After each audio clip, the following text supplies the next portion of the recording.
All right, how's it going? Welcome back to another video here in the series on linear algebra.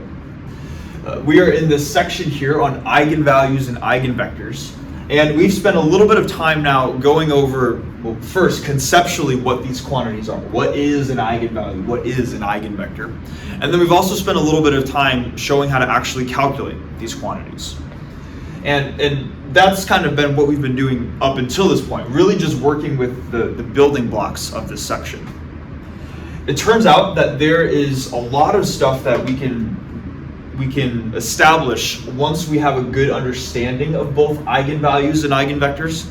They get used a lot in analyzing certain matrices, learning how to decompose matrices, and learning how to speed up computations involving matrices. And there's a whole set of concepts that we're going to get into, talking about eigendecompositions, the diagonalizability of matrices. But before we can do that, there's a certain amount of framework that needs to be established that we haven't yet established. and that's what this video is going to be all about. How can we just build up some of the necessary tools that we're going to need, so by the time we get to talking about the diagonalizability of a matrix, we'll be like, oh, okay, so that's where all of that comes from, and hopefully everything will be clear leading into that discussion. Okay. So hopefully that makes sense. So that means we're going to take a slight break from explicitly talking about eigen anything, but we're doing so in order to dive right back into that in a couple videos from now. But still, we don't want to get ahead of ourselves, even though that is the ultimate goal. We want to make sure that the base knowledge is solid, so by the time we get there, we feel okay to talk about these more detailed concepts. So to start, for kind of the framework for all of this stuff, I want to just introduce this picture that we have right here. And hopefully you can see all the colors. I usually try to avoid using colored markers because I'm not quite sure how the contrast is going to show up on videos. But I felt like it really made sense to do so in this case, so that's why we have different colors. So in the background, we have this XY plane, so we're just going to assume we're working in a two-dimensional space. And I have a black arrow here to denote a vector V. And we've talked about this earlier on in the video series, the idea of a basis, which is essentially the language that a vector can essentially get written in. And really this diagram here is just supposed to illustrate that idea. So we have two sets of bases. One is going to be denoted by the set of red arrows, where we have E1 and E2. And then the second set of basis vectors is going to be denoted with also E1 and E2, but they're going to have a little squiggle on the top. I'm trying to use a similar notation that Dexter is using, so you can try to cross-reference his notes as much as possible with this video.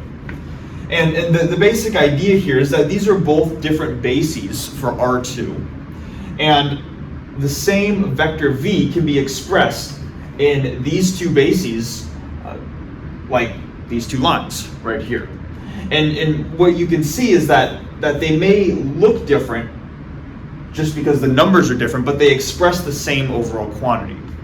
To like actually be a little bit more explicit here, E sub 1 and E sub 2 without the squiggles are supposed to denote the standard basis vectors. So this would be like the I hat basis vector 1, 0. This would be like the J hat basis vector 0, 1. And we can see that if we're working in that basis of just the non-squiggled basis vectors, then the vector V can be represented by 3 arrows to the right, or 3 factors of E1, this arrow, and then 2 arrows up, or 2 factors of the E2 basis vector. So that's why we're adding plus 2 factors of the E2 basis vector right here. That is one way in which we can describe the physical arrow, which is the black arrow, V. That being said, though, there is also the other basis, the squiggled basis, where our first basis vector would be E1 with the squiggle, and that would be this green arrow right here. And then there's this second basis vector, E2, which is going to be looking like this. And we see that unlike the standard basis, these are neither orthogonal or normalized, but that doesn't prevent them from being a basis in the first place. And we see that if we work in the E1, E2 if we work in the squiggle basis, then the vector v can be expressed as a single factor of the E1 squiggle going here, and then a single factor of the E2 squiggle going up here, and the sum is going to create the overall vector v. So these are two different sort of quote-unquote languages or bases that we can express the same physical quantity, the same arrow in space as. So hopefully that doesn't sound too unfamiliar. We've talked about different bases before. So you might be wondering, well, where's the new part, right? Where do we actually dive into new material? And where we're going to dive into new material deals with saying, well, we have these two sets of bases here, but it doesn't seem immediately obvious how we could go from one basis to another. It's almost like up until this point we've learned that there are different languages that a vector could be expressed in, but we haven't learned about the Google Translate feature that allows us to translate from one basis into another. What is the process that we actually go about doing that? It just so happens that we kind of drew some arrows out up until this point, and then we said, oh, by the way, v can be expressed in the non-squiggle basis like this, it can be expressed in the squiggle basis like this, but there's no, up until this point, there's no quantitative step-by-step process for showing, well, how do you actually go from one basis to another? And that's what this video is going to be about. And hence why you can probably see what the section or the video title is on transformation laws. Right? So this video is going to be split into two main parts, but really all around the same idea. The first being, how can we take a vector that might be written in a single basis and then rewrite it in terms of a different basis? So transformation laws of vectors. And then the second is that transformation laws can also be applied to matrices. Turns out matrices can be written inherently in a certain basis, and if we want to rewrite a matrix in a different basis, there are transformation laws for doing that as well. So that's kind of going to be the main focus, let's say, of this video. Okay. So hopefully that makes sense. Now, with that in mind, let's actually get started with this. What I'm going to do is I'm just going to erase this diagram here and start to write out some general bases. This is a two-dimensional basis, but I'm going to write out a couple of n-dimensional bases, and we're going to see what are some mechanisms that we can use to go from one basis to another.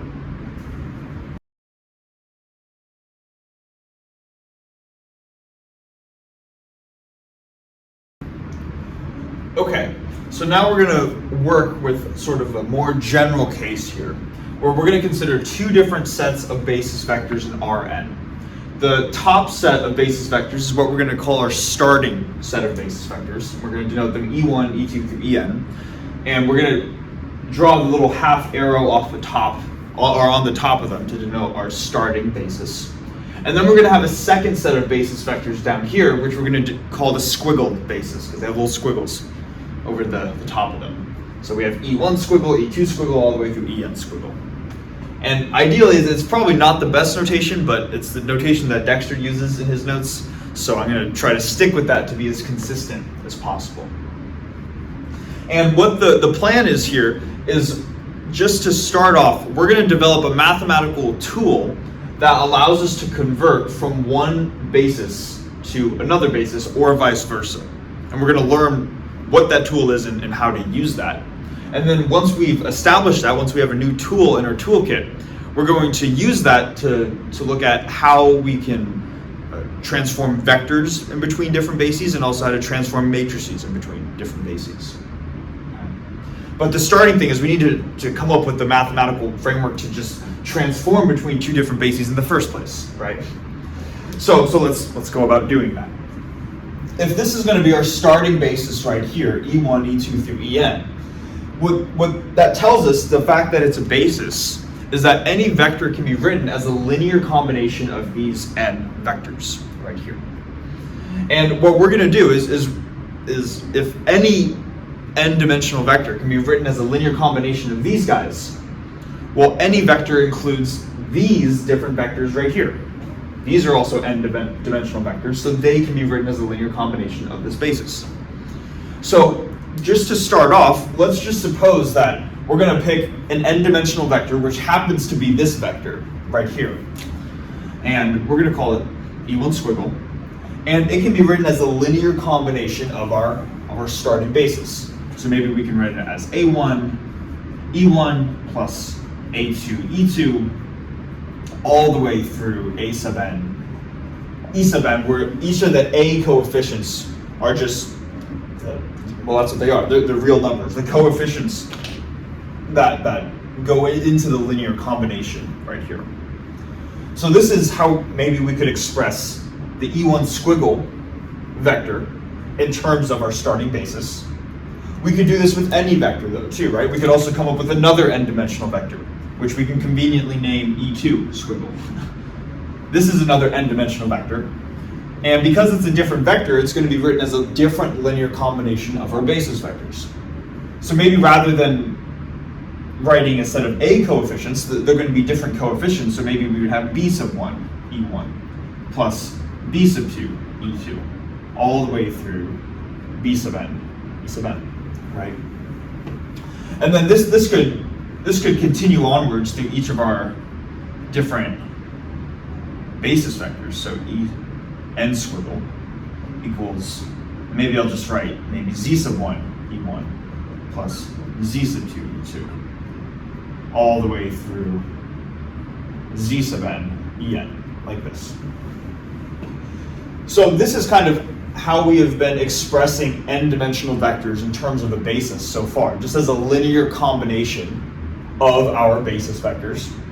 But what we can do is we can write all of this a little bit more concisely, and I'll do that over here, by saying, let's suppose that we're just picking one of the squiggled vectors, which for now is just going to be some n-dimensional vector, but we're going to pick maybe the jth squiggle vector. And we want to write it as a linear combination of our starting basis. So it's going to be some summation, and the summation is going to be different inherently from this index right here. Because the summation needs to go from 1 to n, but we're just saying we're going to pick the jth value. So j here is going to be fixed, but I, which is going to act as our index, is going to go from 1 through n. It's a linear combination of our starting basis right here. So we know that we need to have ei times some coefficient right here. What we can do is we can have our coefficient encompass both of the indices that are present. Notice that we have an index to represent the summation, I, but we're also taking into account the fact that we're working with the jth squiggled vector. So maybe we can also put j right here as well. And using Einstein's summation notation, this would check out, right? We have, if we were to work in Einstein's summation notation, we would get rid of the summation because we have two values of I, which means that there is inherently a summation over I, and one free index j on both sides, so the free indices match. So this is one way that we could just say that let's take any squiggled vector and write it as a linear combination of our starting basis vectors. And notice that when we do that, our coefficients inherently acquire two different indices, one I and one j. And then we begin to ask ourselves, what objects do we know about in linear algebra that have two different indices? Those objects are called matrices, right? So what I'm trying to get at is that we can use matrices for a purpose that we haven't yet used so far in this video series. Up until this point, we have been thinking of matrices as tools that allow us, or not as tools, but as linear functions between vector spaces. They will take an input vector, v, and if we applied a matrix A to it, it will spit out some transform vector, v prime, right? And the purpose of the matrix in the first place was that it was a function taking this input vector to some different output vector. That was the purpose that the matrix served.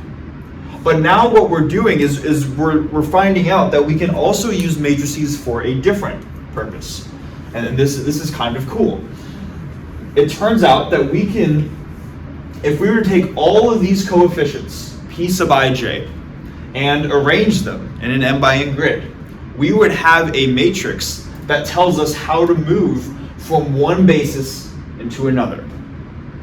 So matrices can also act as a Google Translate to go from a starting basis into a squiggled basis. And you can probably imagine that if we were to write the squiggled basis vectors in terms of a matrix multiplying a standard basis, if we wanted to undo that, kind of like if we were going from English into Spanish, if we wanted to go from Spanish back into English, we would just need to perform the inverse transformation. So it's not a coincidence that if we were to rewrite this, so now we have now if we were to suppose we started with the squiggle basis and we wanted to write, I guess, an arrow basis in terms of the squiggle basis, the transformation for that would just be the summation going from I equals 1 to n, Pij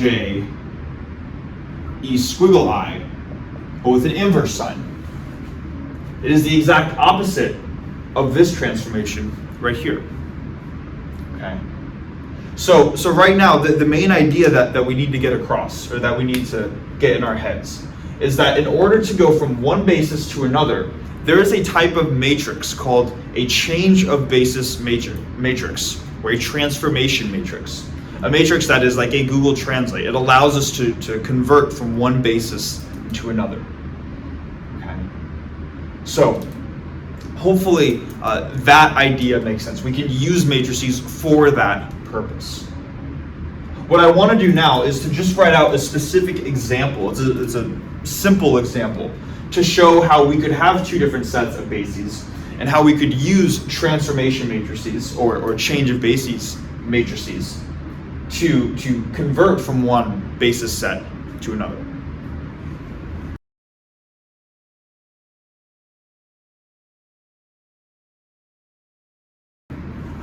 All right, so we have a simplified example here. So we're just going to be working in R2, and we have two different sets of bases. One is going to be our starting basis, which is just going to be like the standard orthonormal basis, where this is I hat and this is J hat. And then we have some alternative basis, the squiggled basis, where our first basis vector is 1, 1, and our second basis vector is minus 1, 1. And the goal here in this example is going to be to show how can we actually construct a change of basis matrix. Because right now, hopefully we're okay with the fact that we can use matrices to change bases, but that still doesn't answer the question of, well, how do I actually set up that change of basis matrix? What are the contents? What are the elements of that change of basis matrix? And that's what we're going to establish here. Now, I'm going to say that there's a general rule for how this matrix P gets set up, and then there's also somewhat of a trick to help you in the vast majority of problems that you're going to encounter, at least in introductory linear algebra problems. Okay, but we got to go through both, of course. So the general rule is that this matrix, this change of basis matrix P, which in this case is going to be a 2 by 2 matrix, but it's in general going to be some square matrix. The general rule is that its columns are going to be, and just hang with me for a second. The columns of P, and this will always be true, are going to be the squiggled basis vectors when written in terms of the standard basis, or the starting basis vectors. Okay. So let me repeat that again. The columns of this are going to be these guys written relative to these guys. Now it's that second part that gets confusing, right? And hence why we have an example as opposed to just that sentence, even though that sentence is how we would generally set up this change of basis matrix. So when we work with this example right here, let's maybe start with this vector 1, 1. One way that we could write this vector 1, 1 or actually maybe let's even just graph this real quick. We could do that. We could say that E1 squiggle is this arrow in space. It's 1 going in the positive 1 in the horizontal direction and positive 1 in the vertical direction. And then E2 would be minus 1, 1. that would be -1 in the horizontal direction and then +1 in the vertical direction. So E2 might look something like that. Right. But inherently, when we are doing that, when we are saying 1, 1 and -1, 1, one way that we can, or what we are, how do I say this?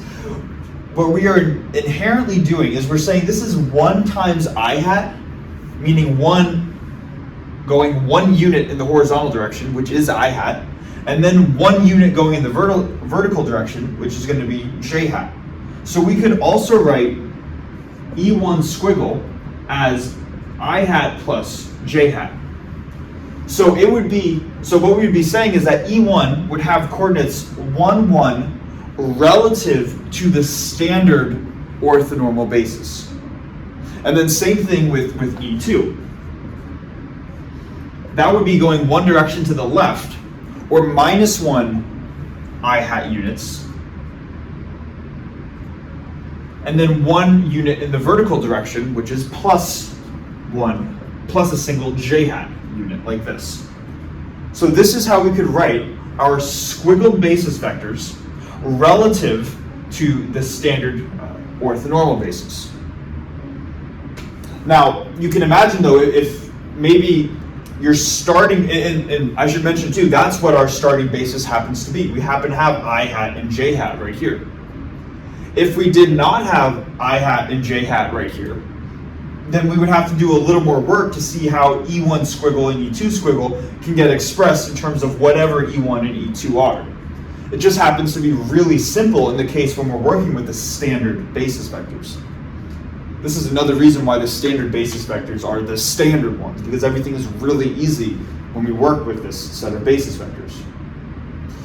So admittedly, I feel like this could be confusing up until this point. So let me now explain the trick that will help you in the vast majority of your introductory linear algebra problems, which is to say that if your starting basis is the standard basis, standard I hat, j hat, k hat, and however many dimensions you're working in, and let me say that is the case we're working in right here, and that's also the case that you're going to be working with in most intro linear algebra problems, then you can set up the change of basis matrix simply by writing the columns of this matrix as your squiggled basis vectors, whatever basis you're trying to transform into. Okay. Let me repeat that again. If your starting basis is the standard basis, then the columns of your change of basis matrix are simply going to be this and this. So I can write, immediately I can just write 1, 1, -1, 1. There's my change of basis matrix. Okay. And because most of the time you're going to start with the standard basis, moving to some alternative basis, this is just a quick way of remembering that generalized rule. Now, what I want to do though too is to actually show that this is in fact the change of basis matrix. Because all I did was I told you that this matrix is constructed by setting these guys as the columns of the matrix. But I didn't actually show you that it worked. I didn't actually show you that these equations happen to be true. So let's go through doing that now, and it won't be difficult to do, but it's still definitely worth doing. So it seems here that it says that our squiggled basis can be written kind of like our change of basis matrix times a standard basis. So let's first confirm that that's true. So we should be able to take our squiggled basis vector 1, 1 and write it as our change of basis matrix 1, -1, 1, 1 times our starting basis right here. Okay, and this should ideally be true. So what we're doing here is essentially just standard matrix multiplication. We have 1 times 1 plus -1 times 0, so our top component is 1. And then we have 1 times 1 plus 1 times 0, so our bottom component is also 1. And then we get this. The general rule that maybe I should be writing here is that, where do I have room to write it? I'm actually going to write it over here. I hope this is not too confusing to see what the general rule is. This is the rule written in terms of indices, but in general, we could say that the squiggled basis vector is our transformation matrix times the unsquiggled basis vector. And that's why we had E1 be our first one right here with the squiggle. That's right here. And that's why we have E1 without the squiggle right here. And that's why we did not include 0, 1. We only started with 1, 0. The same thing is going to work with E2 squiggle equals P times E2. So we should also then have that 1, negative 1 equals our change of basis matrix times 0, 1. And then we can just go through computing that. 1 times 0 is 0, plus negative 1 times 1 is negative 1 for the top component. And then 1 times 0 plus 1 times 1 is 1, and that checks out. Okay. So this is probably worth boxing just as much as this. Maybe let me even write, let me try to write it over here. E squiggle sub I equals P times E sub I. I'll box this. Okay. And hopefully we see that that's actually true. Now we should also confirm to ourselves that the inverse is also true, that this relation is true.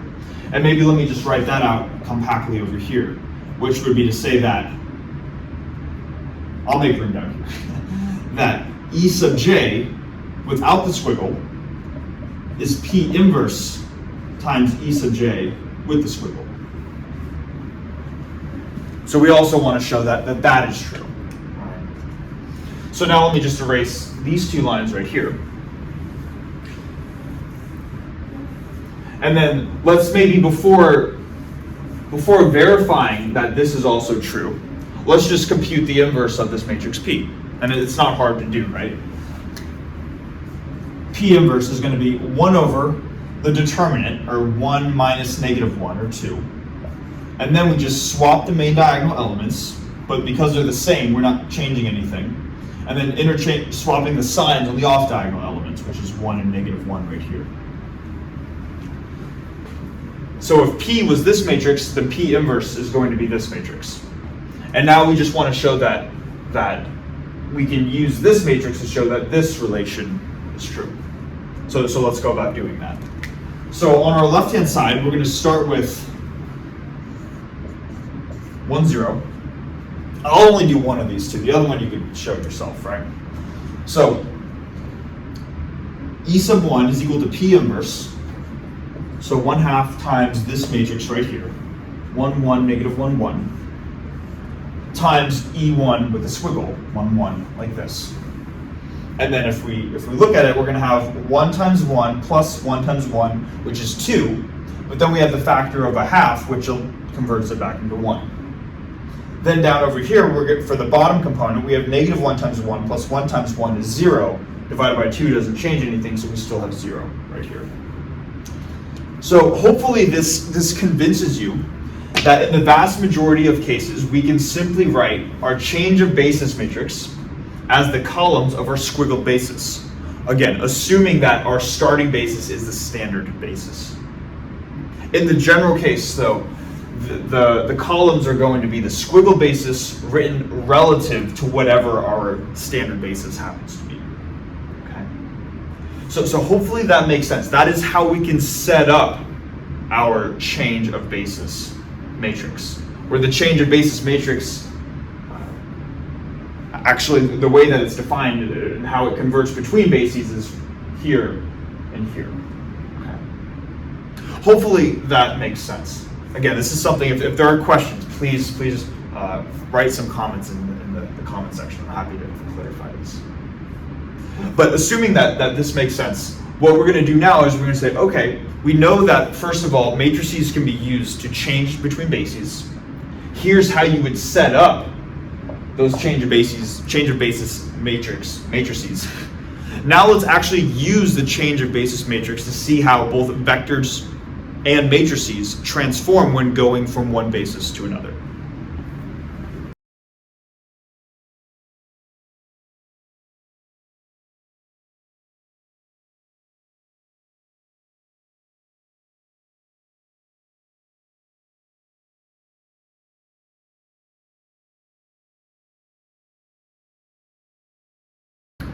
Okay, so I actually recorded this one time before, but I realized I made a typo. It's very easy to make typos when working with change of bases things, but they're important too, so I'd rather just re-record it and have it be right. So we just talked about how we can use a change of basis matrix to convert from one set of basis vectors to another. And now what we want to do is we want to say, okay, well, how can we then use that change of basis matrix to see how we can not just convert from one set of bases to another, but how can we use those to convert from an overall vector in one basis to another? And that's what this theorem talks about right here. It says, let's say we have some vector, and we're going to call it u, and that vector is going to be written as u with an arrow. And so u with an arrow is going to be the vector u with respect to the arrowed basis e sub I, like this. And then that same vector u is going to have a different name, u squiggle, when it's written with respect to the squiggled basis, e sub I squiggle. So if we have these two different ways of representing the same physical vector, then this is the set of transformation laws that tell us how to convert, or how to use the change of basis matrix to convert from a vector in one basis to a vector in another basis. And initially, this might seem like a almost trivial thing. Like, of course, it's just u arrow equals p times u squiggle. Like, well, yeah, but I would, if that is what you were thinking, which is initially what I was thinking when I first took linear algebra, I would advise you to be careful and to really take a look at what has previously been established and what we are currently stating. When it comes to just the basis vectors themselves, which the transformation laws are up here, we said that e squiggle I is equal to p times e, what do we call those? E arrow I. Yes. We'll call those arrows, right? E squiggle I is equal to p times e arrow I. But here it's actually the opposite. We're saying u with the arrow on top of it is p times u with the squiggle. So it's actually reversed from what we saw with just the basis vectors. And that is not the typo that I made. That is actually true. And I remember when I first took linear algebra, it took me, this was the concept that got me just hung up for the longest amount of time. It took me almost the entire year to understand why it's not u squiggle equals p times u arrow rather than the other way around. Okay. But it is the other way around, and we want to show why that's the case. Now, before we do that though, one thing that I want to make sure that is also clear that could be confusing is it might seem like we have two different vectors when we say u with an arrow versus u with a squiggle. And I want to emphasize that they are the same physical vector, meaning that they are the same arrow in space. That is like in the very beginning, that same black arrow in space, but they are represented with different bases. And the fact that they are represented in different bases is very, very important. Because when we write out u with an arrow is 1, 1, what that tells us is that we could write this as 1 times e1 plus 1 times e2, with a bunch of arrows. Whereas if we were to write out u squiggle equals 1, 1, what this corresponds to is 1 times e1 squiggle plus 1 times e2 squiggle.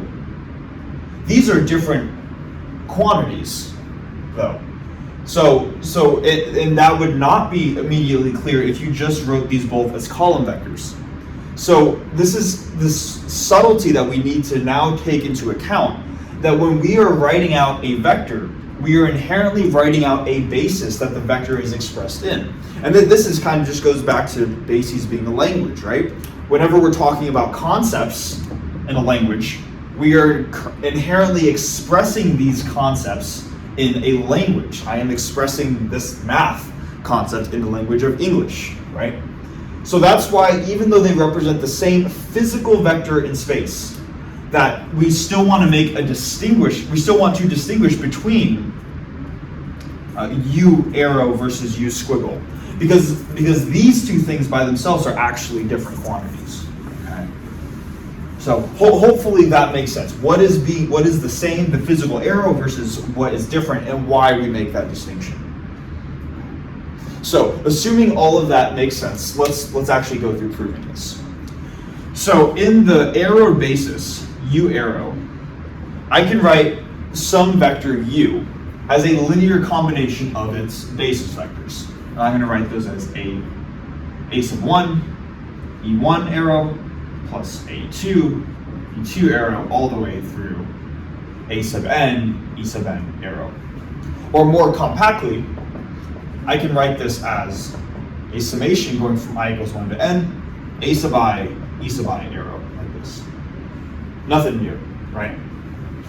And then same thing with u squiggle. Because it is in a different basis, even though it is the same physical arrow, the same vector, I will have to write it as a different linear combination because it's written in terms of different basis vectors. It's a different language.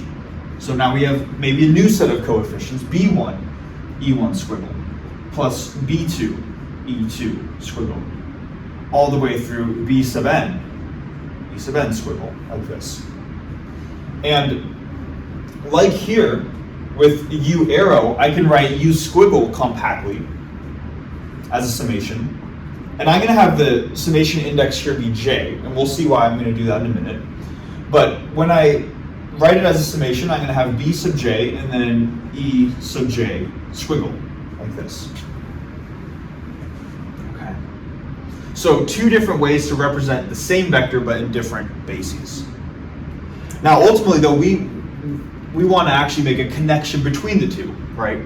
And the way that we're going to do that is through that change of basis matrix that we established earlier. So what we're going to do here is, because these quantities should represent the same physical arrow in space, what that should mean is that if I were to transform this set of basis vectors, going from the squiggled basis to the arrowed basis, using this transformation that we established earlier, then I should be able to set the two equal to each other, because this is one linear combination in terms of the arrowed basis. And when we replace this with this summation right here, I'm going to have a different linear combination also in terms of the arrowed basis. So let's go through doing that right now. On my left-hand side, I'm going to have my starting expression for a summation in terms of the arrowed basis. So I'm going to have a sum going from I equals 1 to n, a sub I, e sub I with an arrow. And then on the right-hand side, we're going to have this expression right here. We still have the sum going from j equals 1 to n. Then our coefficients, b sub j. And then instead of e sub j squiggle, we're going to replace that with this summation that we have right here. So now we're going to replace that with the sum going from I equals 1 to n, p sub ij, e sub I, with an arrow. Okay? And now at this point, it's simply going to be a matter of trying to make this right-hand side look as similar as possible, to the left-hand side. What I can do is I can just try to match up terms. The leftmost thing that I have over here is a summation going from I equals 1 to n. I also have that summation going over here, so I'm going to take this summation in parentheses and move it out to the front. So now I'm going to have a summation going from I equals 1 to n. I'm going to have some stuff in parentheses that's going to represent this quantity a sub I. And then at the very end, I have my arrowed basis vector e sub I. I have that same arrowed basis vector e sub I, so I'm going to pull that out at the end. And then everything that I did not include, meaning not this summation and not the arrowed basis vector, is going to go inside the parentheses. So we just then say, okay, well, what didn't I include yet, right? First thing, we didn't include the summation over j. So we're going to have the summation over j going from 1 to n. We did not include our b coefficient, so we're going to have b sub j. And then we did not include our change of basis matrix, p sub ij, like this. And then hopefully we can see now that if we have two summations going from I equals 1 to n, some coefficient times the arrowed basis vector, that implies that a sub I needs to equal this thing in parentheses right here.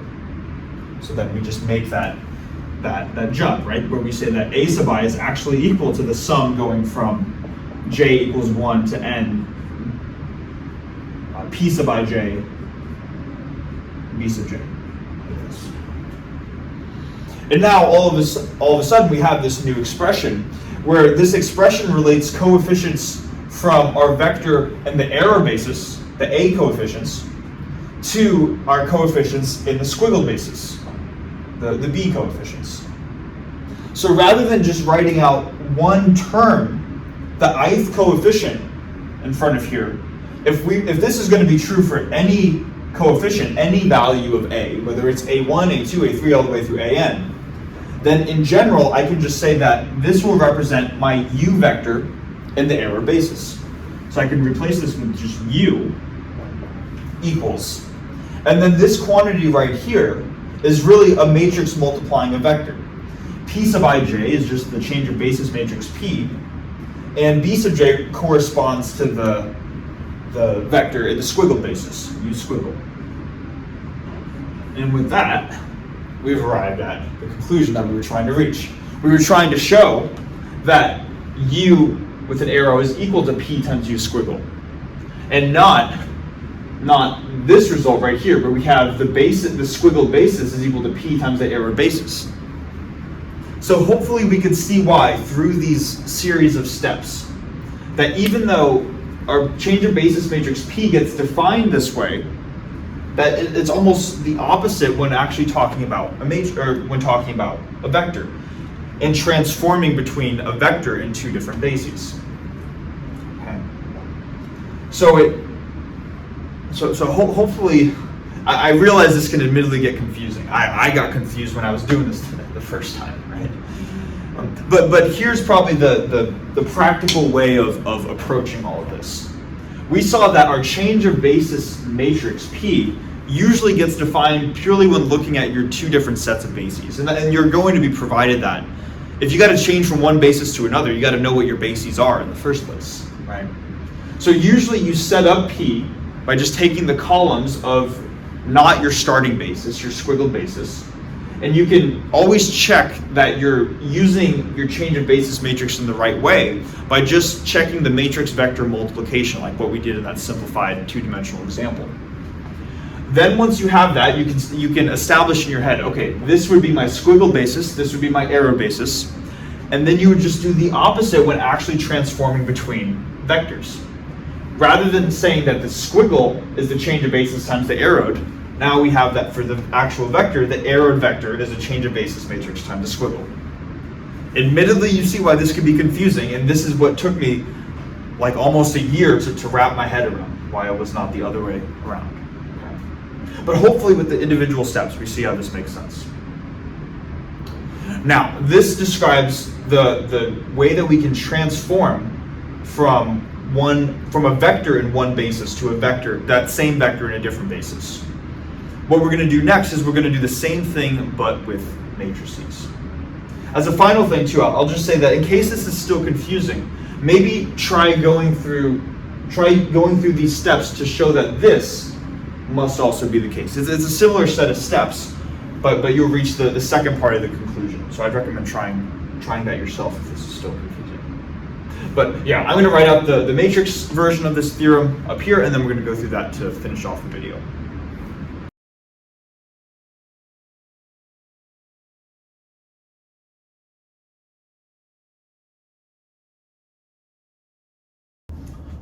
All right, so now to finish off the video, we want to see how we can use the change of basis matrix P to show how we can convert between matrices in two different bases. So here's the theorem. So we're going to denote a matrix A as the matrix in the arrow basis. I always keep forgetting, what is that thing? It's an arrow. I want to say standard, but because it often is a standard basis, but it's not always a standard basis. Right? Anyways, A is in the arrowed basis, and then A squiggle is with respect to the squiggled basis. Then it turns out that we can relate matrices in two different bases through this equation right here.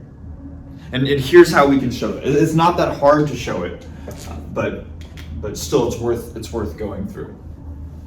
So up until this video, we're able to think of matrices as being able to convert between bases, like the Google Translate. Up until this point, we have been thinking of matrices as acting on vectors, taking in a vector from the domain, spitting out a vector from the codomain. So that's what we're going to do as kind of our basis for the as our starting point for the proof. That was not intended, I promise. So what we're going to do is we're going to say, let's say that we have some vector u, and we're going to call it u prime with an arrow when A acts on just u with an arrow. Okay. So this would be a vector u from the domain. When A acts on it, then we get u prime as the output, the codomain vector. And then likewise, we can come up with a similar picture, but just with a bunch of squiggles instead. So instead of u with an arrow, we're going to have u with the squiggle prime being the output of when A squiggle acts on u squiggle, like this. And there's a lot of things going on, right? But hopefully this makes sense. Now, we're going to do just a similar process to what we did with vectors, is we're going to try to get this equation to look a little more like this equation and then match up the corresponding terms. And conveniently, we already know what we've just shown is that vectors transform through these laws right here. So I'm going to take this equation as my starting point and just replace everywhere where I see an arrowed vector with p times a squiggled vector. So for the left-hand side, instead of having u arrow prime, I'm going to have p times u squiggle prime, like this. Then on the right-hand side, I'm going to have my matrix A. And then this vector u with an arrow is just going to be p times squiggle u, like this. And then it's simply a matter of applying p inverse to both sides. Those cancel, and we get that u squiggle prime is equal to p inverse a p u squiggle. And that's what we said a squiggle the matrix was. And that's all we need to show that this would be true. Okay. So hopefully that makes sense. Not a whole lot involved, but we see that this is how these transformations get set up.